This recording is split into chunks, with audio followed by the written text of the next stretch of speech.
அன்பான தேவ ஜனமே, விக்டரி காஸ்பல் சர்ச் விடுதலையின் சுவிசேஷ சபை வழியாய் உங்களுக்கு கிருபையும் சமாதானமும் உண்டாவதாக. இன்று தேவன் தரும் ஆவிக்குரிய வார்த்தை என்ன அப்படின்னா, சங்கீதம் 89:14. நீதியும் நியாயமும் உம்முடைய சிங்காசனத்தின் ஆதாரம், கிருபையும் சத்தியமும் உமக்கு முன்பாக நடக்கும். தேவனுடைய சிங்காசனத்தின் ஆதாரம் என்னன்னு யாராச்சும் உங்ககிட்ட கேட்டா 2 காரியத்தை சொல்லுங்க. ஒன்று, நீதியும் நியாயமும். அவர் அநீதி செய்கிற தேவன் அல்ல, அநியாயம் செய்கிற தேவன் அல்ல. அவர் நீதி செய்கிற தேவன்.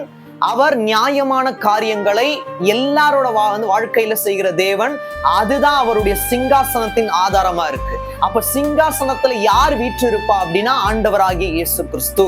அவருடைய ஆதாரம் அப்படின்றத நீங்க புரிஞ்சாதான் உங்களுடைய வாழ்க்கையில அவர் நீதி செய்கிற தேவனாய் இருப்பார், நியாயம் செய்கிற தேவனாய் இருப்பார். அது மட்டும் இல்ல, கிருபையும் சத்தியமும் உமக்கு முன்பாக நடக்கும். அவருக்கு முன்பாக நடக்கிறதுனாலதான் அந்த 2மே நம்மளோட வாழ்க்கையில ஆளுகை செய்து. ஒன்று, அவருடைய கிருபையின் மூலமாய் தான் நம்ம இன்னைக்கு திருப்தியா இருக்கும். அவருடைய கிருபையின் மூலமா தான் இன்று நம்ம சுத்தத்தோட இருக்கோம். அவருடைய சத்தியத்தை நாம் அறிந்து கொண்டு இருக்கிறதுனாலதான் இன்று நம்முடைய வாழ்க்கையில சத்தியமான காரியங்கள் நடந்தேறி கொண்டே இருக்கிறது. 2 காரியங்கள், கிருபையும் சத்தியமும்.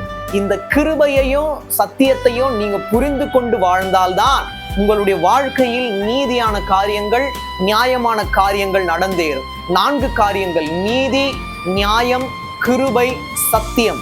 இது 4மே வேறிடத்திலிருந்து வராது, சிங்காசனத்தில் இருந்து வரும். அதை தரக்கூடிய ஒரே ஒருவர் நம்முடைய ஆண்டவராகிய இயேசு கிறிஸ்து. இந்த 4ஐயும் பெற்றுக்கொண்டு வாழுங்க.